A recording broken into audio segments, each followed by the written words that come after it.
Hello বন্ধুরা, তোমাদের সবাইকে DurSa কিচেনে স্বাগত। আজকে আমি বানাবো পটল ভাপার রেসিপি। পটলের খোসাগুলো ছাড়িয়ে নিয়েছি আর অল্প অল্প রেখে দিয়েছি, এতে ভাজাটা ভালো হবে। গ্যাস অন করে কড়াই বসিয়ে দিয়েছি। কড়াই গরম হয়ে গেলে সর্ষের তেল দিয়ে দেব। তেলটা গরম হয়ে গেছে, এরপর এক এক করে পটলগুলো আমি তেলের মধ্যে দিয়ে দেব। পটলগুলো আমি দিয়ে দিয়েছি, এরপর ভালো করে একটু ভেজে নেব। একটু লাল লাল করে 2 থেকে 3 মিনিট ভালো করে পটলগুলোকে এপাশ ওপাশ উল্টে ভালো করে ভেজে নেব।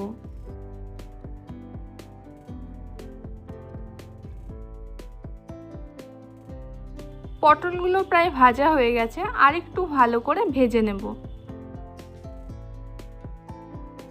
এরপর দেব 1 চামচ লবণ।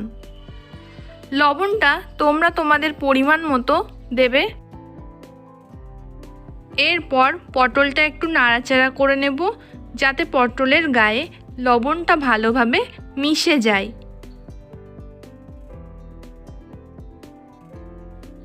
এরপর দেব 1 চামচ হলুদ গুঁড়ো।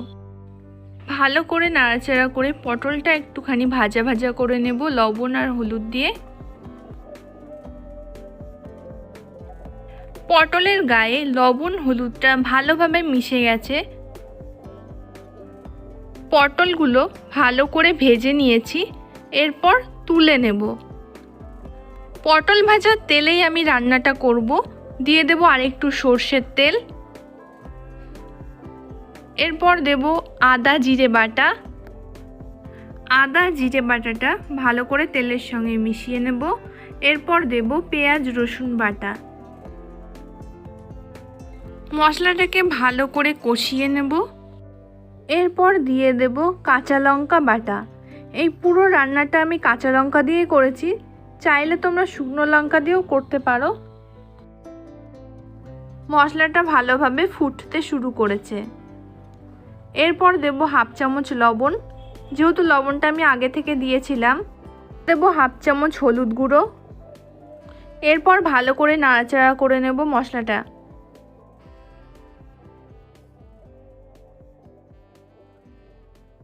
এরপর সামান্য একটু জল দিয়ে মশলাটাকে ভালো করে কষিয়ে নেব। মশলাটা ফুটতে শুরু করেছে। মশলাটাকে ভালো করে কষিয়ে নিয়েছি। এরপর দিয়ে দেব আগে থেকে ভেজে রাখা পটলগুলো।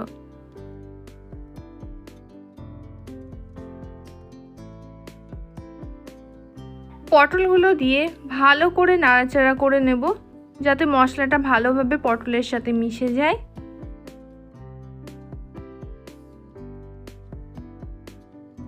এরপর মশলা সহ পটলটাকে আরেকটু কষিয়ে নেব।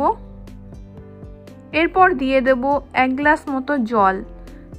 জল দিয়ে পটলটাকে ভালো করে সেদ্ধ করে নেব। পটলটা অল্প অল্প ফুটতে শুরু করেছে।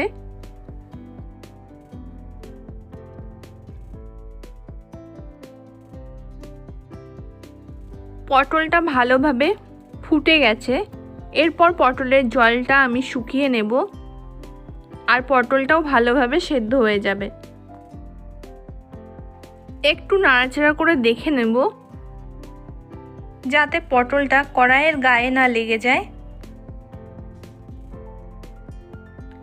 এরপর দিয়ে দেব 1/2 চামচ মতো চিনি।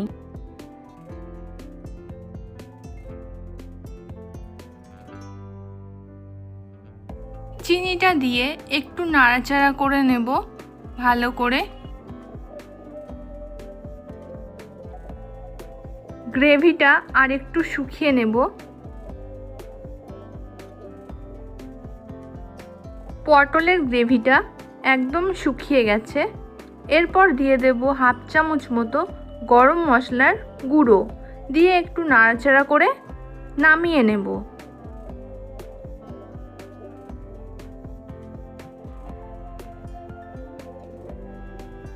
তৈরি হয়ে গেছে আজকে পটল ভাপার রেসিপি। এরপর একটা বাটিতে আমি সার্ভ করে নেব। আজকের এই রেসিপিটা তোমাদের কেমন লাগলো তোমরা কমেন্ট করে জানিও। ভালো লাগলে লাইক করো, বেশি বেশি করে শেয়ার করো। আমার চ্যানেলে নতুন ফ্রেন্ড হয়ে থাকলে অবশ্যই চ্যানেলটাকে সাবস্ক্রাইব করে দিও।